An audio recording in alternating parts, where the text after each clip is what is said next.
But when I got to college, that happened to me during my very first semester. I took a class on Greek mythology. Yes, Greek mythology. That was way over my head. I found myself sitting in a lecture hall full of juniors and seniors. How did I get there? Struggling just to keep up. And by the time I took the midterm exam, all I could muster was a C. And it was the very first C I'd ever gotten, and I was devastated. But instead of wilting, I found a way to fight through it. I poured my heart and soul into a paper. I spent a lot of time talking to the professors before and after class. And in the end, I ended up getting a good grade in that class. But what I learned was far more important than that letter grade from that experience. What I learned was that when something doesn't go your way, you just got to adjust. You've got to dig deep and work like crazy. And that's when you'll find out what you're really made of during those hard times. But you can only do that if you're willing to put yourself in a position where you might fail. And that's why so often failure is the key to success for so many great people. Take Steve Jobs, who was fired from Apple early in his career.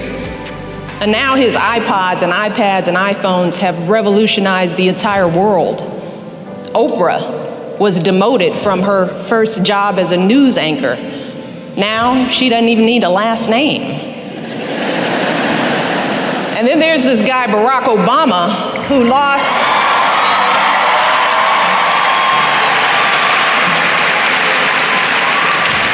I could take up a whole afternoon talking about his failures, but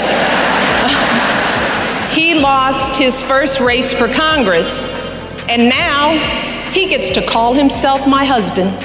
Be laughed at, get it wrong, trip, fall, and then get back up. Do your homework, do chores, have responsibilities, because what I tell my kids, you have to practice who you want to be. You know, you don't wake up one morning and you're suddenly who you think you want to be. You have to put some energy into it. So if you want to be an honest person, you have to be an honest person every day, even starting at 3 and 4 and 5, right? If you're going to be a hard worker, hard work doesn't just appear. You have to practice hard work. You have to practice effort. And I also encourage them and try to help them understand that good things don't come easy. With that effort, that's where you grow. That's where growth is. Some of the best times in my life when I've grown, it's when I've done something hard, when I've overcome a fear. You don't realize that when you're doing it, but when you come out on the other side, you realize, wow, I've really stepped up. So I push my girls. This is what I tell my daughters every day. Do not be afraid to fail, because that oftentimes is the thing that keeps us as women and girls back, because we think we have to be right. We think we have to be perfect. We think that we can't stumble. And the only way you succeed in life, the only way you learn, is by failing. It's not the failure, it's what you do after you fail. Do you let it eat you up? Do you quit? Do you give up? Or do you let it bolster you? Does it serve as the challenge in your mind to do more, to take some risks, to step outside of your comfort zone? Are you going to throw up your hands and say that progress will never come? Are you going to get angry and lash out? Are you going to turn inward and just give in to despair and frustration? Or are you going to take a deep breath, straighten your shoulders, lift up your head, and do what Barack Obama has always done? As he says, when they go low, I go high. That's the choice Barack and I have made. That's what has kept us sane over the years. We simply do not allow space in our hearts, minds, or souls for darkness. Instead, we choose faith. Faith in ourselves, in the power of hard work. Faith in our God, whose overwhelming love sustains us every single day. That's what we choose. We choose love, our love for our children, our commitment to leaving them a better world, our love for our country, which has given us so many blessings and advantages, our love for our fellow citizens, parents working hard to support their kids, men and women in uniform who risk everything to keep us safe, young people from the toughest backgrounds who never stop believing in their dreams, young people like so many of you. That's what we choose. And we choose excellence. We choose to tune out all the noise and strive for excellence in everything we do. No cutting corners, no taking shortcuts, no whining. We give 120% every single time because excellence is the most powerful answer you can give to the doubters and the haters. It's also the most powerful thing you can do for yourself.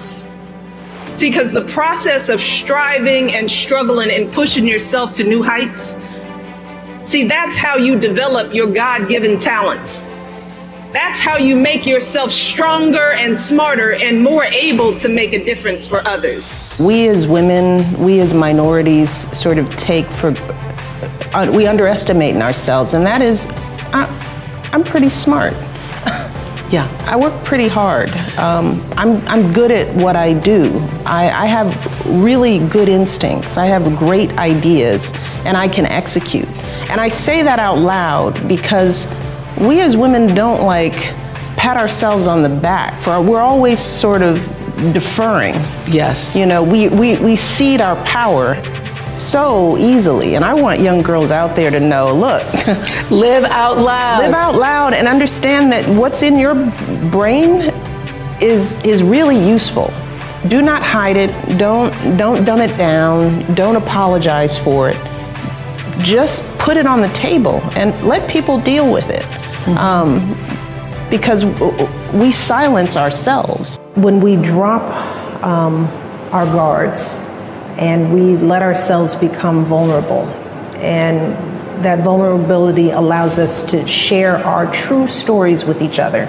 Not the stuff on the surface, but the things that really connect us, like how we were raised, the values that we learned around the dinner table, the people who impacted us in our lives, the things that made us scared, the things that gave us courage.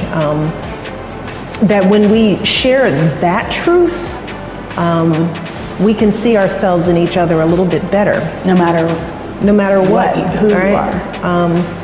you are. Your dad is someone that you take the politics out of it. And I had an opportunity to sit by your father at funerals, the highs and the lows, and we shared stories about our kids and about our parents. Our values are the same. We disagree on policy, but we don't disagree on humanity. We don't disagree about love and compassion. I think that's true for all of us. It's just that we get lost in our fear of what's different. So yeah, we've gotta work on that. But I think that this generation coming up, I think they know more than we did. Each generation knows a little bit more. While one can argue that social media is problematic, it's also opening young people up to new ideas, to each other, to other parts of the world. My hope is that they will be more open-minded and more secure in who they are so that they can welcome other people's stories into the mix. But it has to begin with us being willing to be vulnerable and share who we really are with our neighbors so that we're not strangers to each other. And that way we can't let somebody else from the outside tear us apart because we know each other, right? I know you, I've seen you, we broke bread together, I may not agree with you, but I like you, you are my neighbor. That takes work and commitment. When Barack came in office, one of the very first things he did was to set what he calls a North Star goal for the entire country. That by the year 2020, the year that all of you will be graduating from college, that this country will have the highest proportion of college graduates in the world. Now, Barack set this goal because as a generation ago, we were #1 in college graduates. But over the past couple of decades, this country has slipped all the way to 12th. We've slipped. And that's unacceptable. And we've got a lot of work to do to turn that around and get back on top. But Barack didn't just set that goal because it's good for our country. He did it because he knows how important higher education is to all of you as individuals. Because when the year 2020 rolls around, nearly 2/3 of all jobs in this country are going to require some form of training beyond high school. Now that means whether it's a vocational program, community college, a 4-year university, you all are going to need some form of higher education in order to build the kind of lives that you want for yourselves, good careers, to be able to provide for your family.